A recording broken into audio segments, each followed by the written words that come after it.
दोस्तों यदि आप किसी भी कॉम्पिटिटिव एग्जाम की तैयारी कर रहे हैं तो अब जो है आपको क्लास 6 से लेकर के 10 तक का यानी 26 से लेकर के 10वीं तक की कक्षा के जो है NCERT एग्जाम्पलर को जो है पढ़ना ही पड़ेगा, यानी जो है ताकि आप जो है अच्छे अंक वहाँ पे प्राप्त कर पाए। तो NCERT एग्जाम्पलर को जो है ज़रूर देखिए। चलिए आपको जो है SK झा सर के जो है ये समान विज्ञान का जो बुक जो है इसका जो है आपको PDF के क्वेश्चन जो आपको बताने वाले हैं, जो क्लास 26 से लेकर के 10वीं तक के साइंस का जो है फिजिक्स, केमिस्ट्री और बायोलॉजी तीनों का जो है चैप्टर वाइज मिलने वाला है। तो चलिए लेकर चलते हैं PDF पे और सारे क्वेश्चन दिखाते हैं। तो देख सकते हैं यहाँ पे जो है PDF यहाँ से है, इसी बुक का जो है NCERT एग्जाम्पलर का जो है आपको मिलने वाला है सारा क्वेश्चन। यहाँ पे देख सकते हैं सबसे पहले यहाँ पे लिखा गया है NCERT एग्जाम्पलर क्वेश्चन, और यानी जो है एक क्वेश्चन इन वन लाइनर में क्वेश्चन मिलने वाला है, और क्लास 26 लेकर के जो है 10वां तक का जो है मिलने वाला है। जैसे आपको जो है सबसे पहले फिजिक्स के क्वेश्चन पूरा कर देते हैं, इसके बाद केमिस्ट्री, इसके बाद बायोलॉजी, यानी तीनों टॉपिक का जो है क्वेश्चन आपको मिलने वाला है। सबसे पहला क्वेश्चन यहाँ से देख सकते हैं क्लास 6 के लिखा गया है, और क्लास 6 का पहला क्वेश्चन है यहाँ पे कि सेफ्टी पिन बना होता है। तो सेफ्टी पिन किसका बना होता है ये बताना है। तो सेफ्टी पिन जो होता है ये स्टील एवं प्लास्टिक का बना होता है। अगला क्वेश्चन जो है क्वेश्चन है लोहे के छल्ले को गर्म करने पर क्या होता है। तो लोहे को छल्ले जो होता है उसको गर्म करने पर जो होता है उसका वलय जो होता है वलय पहले फैलता है, फिर जो होता है अपने लगभग समान आकार में आ जाता है। पहले फैलता है फिर लगभग अपने समान आकार में आ जाता है लोहे के छल्ले का जो है वलय गर्म करने पर। अगला क्वेश्चन है परावर्तन की घटना किस दर्पण में होता है। परावर्तन की घटना जो होता है ये सभी प्रकार के दर्पण में होता है, उत्तल, अवतल, समतल, ये सभी प्रकार के दर्पण में जो होता है परावर्तन की घटना होता है। अगला क्वेश्चन कहा जा रहा है पिन हॉल कैमरा में प्रतिबिंब बनता है। तो पिन हॉल कैमरा में जो होता है इसमें जो है प्रतिबिंब कैसा बनता है ये बताना है। तो इसमें जो है वास्तविक प्रतिबिंब बनता है और उल्टा बनता है तथा पार्श्व बनता है। वास्तविक, उल्टा और पार्श्व बनता है पिन हॉल कैमरा में प्रतिबिंब जो है।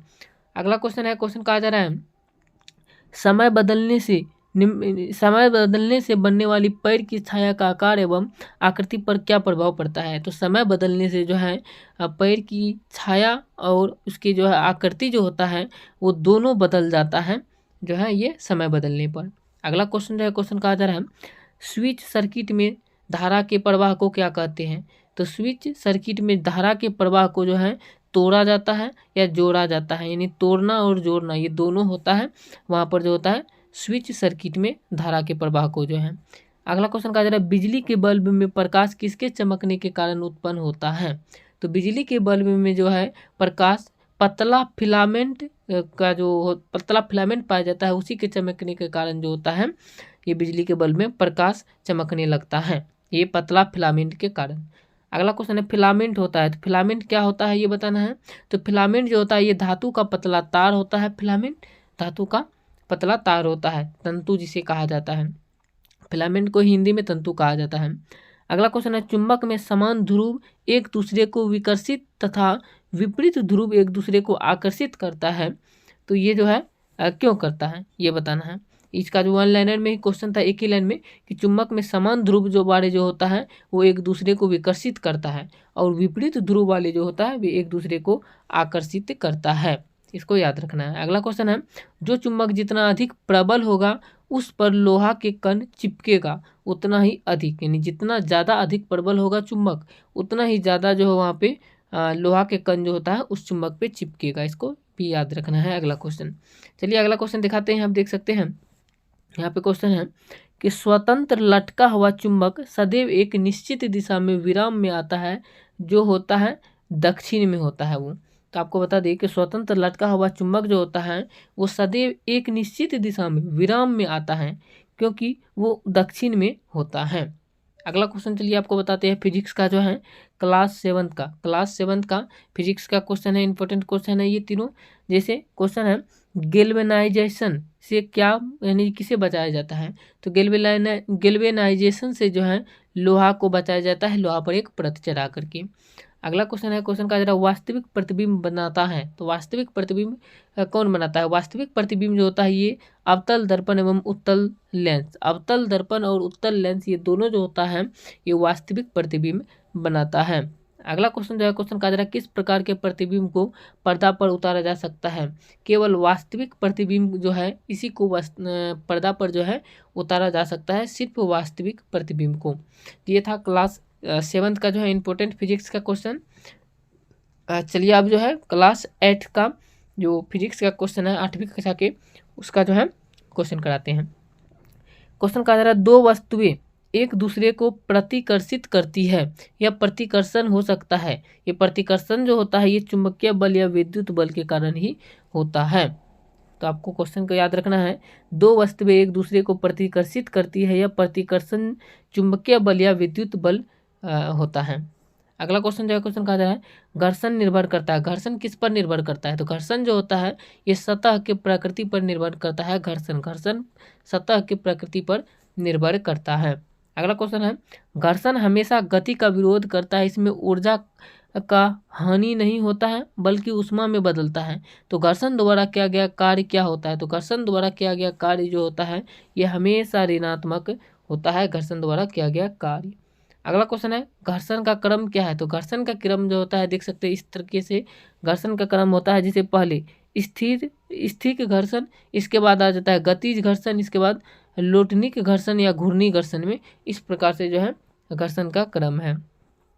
अगला क्वेश्चन है, ध्वनि एक प्रकार का ऊर्जा है जो कंपन के कारण उत्पन्न होता है। तो ध्वनि एक प्रकार का ऊर्जा है जो कंपन के कारण उत्पन्न होता है, इसकी प्रबलता किस पर निर्भर करता है? तो इसकी प्रबलता जो होता है ये आयाम पर निर्भर करता है। ध्वनि एक प्रकार का ऊर्जा है जो कंपन उत्पन्न करता है और उसकी प्रबलता आयाम पर निर्भर करता है। अगला क्वेश्चन कहा जा रहा है, ध्वनि की प्रबलता का यानी जो है व्यावहारिक मात्रक क्या होता है? तो ध्वनि की प्रबलता का व्यावहारिक मात्रक डेसिबल होता है। अगला क्वेश्चन कहा जा रहा है, ध्वनि की प्रबलता का एसआई मात्रक क्या होता है? तो ध्वनि की प्रबलता का एसआई मात्रक जो होता है ये माइक्रोवाट प्रति वर्ग मीटर होता है। चलिए अगला क्वेश्चन दिखाते हैं। यहाँ पर देख सकते हैं फिजिक्स का ही क्वेश्चन है और ये 8वीं कक्षा के ही क्वेश्चन है। फिजिक्स का क्वेश्चन है, प्राश्रव्य ध्वनि की आवृत्ति होता है। तो प्राश्रव्य ध्वनि की आवृत्ति जो होता है ये 20,000 Hz से ऊपर होता है। प्राश्रव्य ध्वनि की आवृत्ति 20,000 Hz से ऊपर होती है। अगला क्वेश्चन है, विद्युत धारा तापीय, रासायनिक एवं चुंबकीय तीनों प्रभाव उत्पन्न करता है। ये लाइन को ही याद रख लेना है। विद्युत धारा जो होता है ये तापीय, रासायनिक एवं चुंबकीय तीनों प्रभाव को जो है उत्पन्न करता है विद्युत धारा। अगला क्वेश्चन जो है, क्वेश्चन कहा जा रहा है, विद्युत लेपन द्वारा वस्तुओं को चमकदार बनाने के लिए किस धातु का प्रयोग करते हैं? तो विद्युत लेपन द्वारा वस्तुओं को चमकदार बनाने के लिए जो है ये क्रोमियम Cr जिसे कहा जाता है क्रोमियम धातु का उपयोग किया जाता है। यानी जो विद्युत लेपन द्वारा वस्तुओं को चमकदार बनाने के लिए इस धातु का उपयोग किया जाता है, जिसका नाम है क्रोमियम Cr, जिसका संकेत है। अगला क्वेश्चन कहा जा रहा है, विद्युतदर्शी एक उपकरण है जिससे पता लगाया जाता है। तो विद्युतदर्शी एक उपकरण है जिससे आवेश का पता लगाया जाता है, आवेश यानी चार्ज का पता लगाया जाता है विद्युतदर्शी के माध्यम से।